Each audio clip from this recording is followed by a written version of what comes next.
দক্ষিণ এশিয়ায় পাল্টে যাচ্ছে শক্তির মানচিত্র, ভারতের বিপরীতে বাংলাদেশ। যখন মার্কিন শুল্ক যুদ্ধের চাপে ভারত ও যুক্তরাষ্ট্র সম্পর্ক টালমাটাল, আর অন্যদিকে ন্যাটোর সঙ্গে রাশিয়ার উত্তেজনা নতুন মাত্রায় পৌঁছেছে, ঠিক তখনই রাশিয়ার বরিশভ গ্রাউন্ডে অনুষ্ঠিত জাপাদ 2025 সামরিক মহড়ায় এক চমকপ্রদ দৃশ্য দেখা গেল। রাশিয়া ও বেলারুশের বিশাল সামরিক শক্তি প্রদর্শনের এই মহড়ায় ভারতের কুমাউন রেজিমেন্টের পাশে দাঁড়িয়েছিল বাংলাদেশের সেনারা। ইরান, মালি, কঙ্গো ও বুরকিনা ফাসোর মতো দেশগুলোর পাশাপাশি বাংলাদেশের অংশগ্রহণ আন্তর্জাতিক অঙ্গনে আলোচনার ঝড় তুলেছে। প্রশ্ন উঠছে, ঢাকা কি এভাবে যুক্তরাষ্ট্র ও ভারতের আধিপত্যবাদী কূটনীতির বিপরীতে নিজস্ব অবস্থান তুলে ধরতে চাইছে?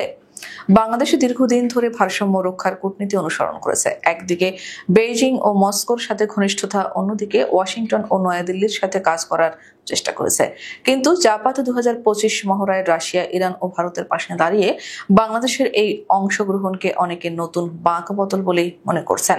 আন্তর্জাতিক বিশ্লেষকদের মতে এর মাধ্যমে ঢাকা কয়েকটি স্পষ্ট বার্তা দিয়েছে। মস্কোর সাথে আস্থা ও সহযোগিতা বাড়ছে। বাংলাদেশ এককেন্দ্রিক নয়, বহুমেরু বিশ্বে নিজস্ব জায়গা তৈরি করছে। যুক্তরাষ্ট্রকে পরোক্ষভাবে জানিয়ে দেওয়া হলো ঢাকা আর নিছক নিরপেক্ষ দর্শক নয়, প্রয়োজনে অবস্থান নিতেও প্রস্তুত। ভারতের জন্য বিষয়টি এক ধরনের কূটনৈতিক দ্বন্দ্ব তৈরি করেছে। একদিকে তারা যুক্তরাষ্ট্রের কৌশলগত মিত্র, অন্যদিকে রাশিয়ার মহড়ায় যোগ দিয়ে মস্কোকে খুশি রাখতে চাইছে। কিন্তু বাংলাদেশের অংশগ্রহণ নয়াদিল্লির অস্বস্তিকে আরো বাড়িয়ে দিয়েছে। কারণ দক্ষিণ এশিয়ার রাজনীতিতে বাংলাদেশে যদি স্পষ্টভাবে রুশ চীন অক্ষের দিকে ঝুঁকে যায়, তবে ভারতের আঞ্চলিক প্রভাব কমে আসবে। যুক্তরাষ্ট্র বিষয়টিকে নিবিড়ভাবে পর্যবেক্ষণ করছে।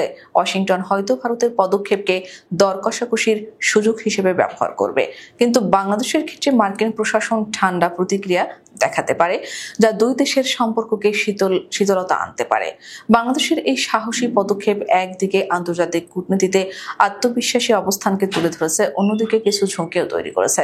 ওয়াশিংটনের অসন্তুষ্টি ভবিষ্যতের রাজনৈতিক ও অর্থনৈতিক চাপে রূপ নিতে পারে। তবে একই সাথে এটি প্রমাণ করছে ঢাকা কেবল আঞ্চলিক খেলোয়াড় নয়, বরং বৈশ্বিক শক্তির ভারসাম্যে নতুন ভূমিকা নিতে চায়। জাপাদ 2025 মহড়ায় অংশ নিয়ে বাংলাদেশ দক্ষিণ এশিয়ার শক্তির মানচিত্রে এক নতুন অধ্যায়ের সূচনা করেছে। এটি কেবল রাশিয়ার প্রতি আস্থা প্রদর্শন নয়, বরং ভারতের একচেটিয়া প্রভাব ও যুক্তরাষ্ট্রের কূটনৈতিক চাপের বিরুদ্ধে একটি প্রতীকী প্রতিরোধও বটে। এই অবস্থান সময়ের সঙ্গে কতটা টেকসই হবে, সেটাই এখন দেখার বিষয়।